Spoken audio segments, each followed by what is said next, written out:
Russian Defense Ministry says that chlorine gas containers have been smuggled into areas controlled by Western-backed White Helmets organization for a false flag chemical attack in Syria's Idlib province. Have a listen.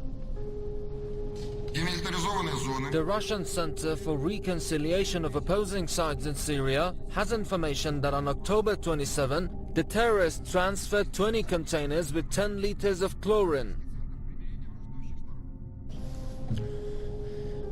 Igor Konashenkov said that terrorists and members of the White Helmets organization have tried to lure people to take part in the fake video footage in exchange for food.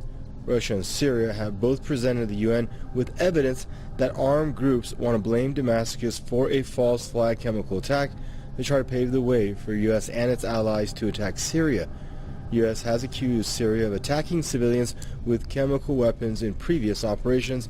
Damascus has strongly denied any involvement in either case, saying attacks had been carried out by militants to slow Syria's progress in the fight against terror.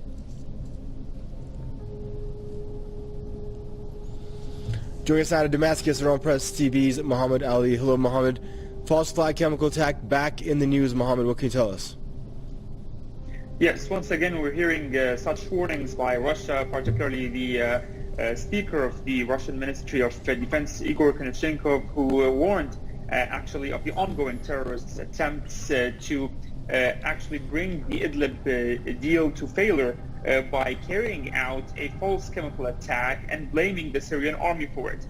Igor Konashenkov said that Russia has credible information that the terrorists of the so-called Turkestan party transported on the 27th of this month 20 containers, each having 10 liters of poisonous chlorine from Ma'arat al-Nu'man town to Kafar Nubbal and al-Hosh, of course with the aim of carrying out a false chemical attack. Not just that, but also he went on to say, the Speaker of the Russian Ministry of Defense, that there are local civilians, locals in that area, and that who told Russian military personnel that a group of the so-called White Helmets is proposing to those civilians and asking them to participate in filming a false chemical attack on cameras in exchange for food. He said that the information that Russia has is that those terrorists are also planning to carry out a false chemical attack in areas like Azaz, Mari' and Joban Bek in the northwestern countryside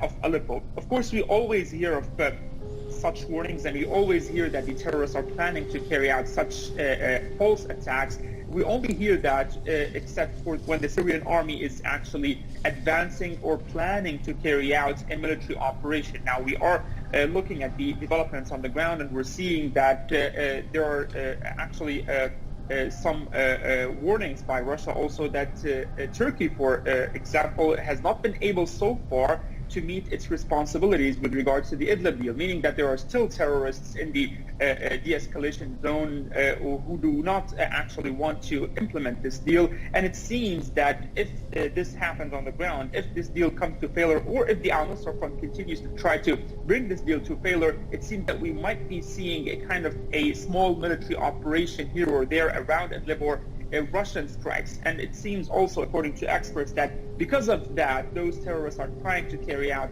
perhaps planning to carry out false chemical attacks in order to stop or block any kind of a military operation that might happen in Idlib. And Mohammed, we know there's a deal right now. You just mentioned there's the de-escalation setup. There's also kind of a ceasefire setup.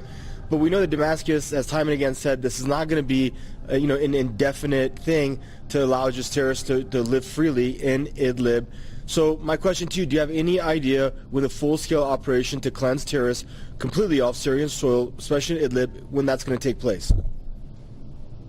Well, no one knows about that, but we have heard previously President Bashar al-Assad saying that this deal that happened in Idlib is a temporary one, and that eventually all Syrian soil will be back to the Syrian government. The Syrian government will be in control of all of Syria, including Idlib. And also in a recent press conference by the Foreign Minister, Syria's Foreign Minister Rida al-Muallim, when he was asked about that deal, he said that we have to wait and see, since that this deal was reached between Russia and Turkey, and that Russia is of course Syria's ally. We have to wait and see if all parties will be able to meet their responsibilities. But eventually if this deal fails, we have to point out that definitely we'll be seeing a military operation. And finally, very important note, we've heard previously during this year a lot of statements by the Russians confirming that the Russians, of course, they will be eliminating the al-Nusra Front in this year, in 2018. And this definitely is being referred, we're referring here, of course, to Idlib, which is now the main stronghold for the al-Nusra Front, which is heading a terrorist alliance called Hayat Tahrir al-Sham. Thank you for that update and for your input out of Damascus. Our own Press TV's Muhammad Ali.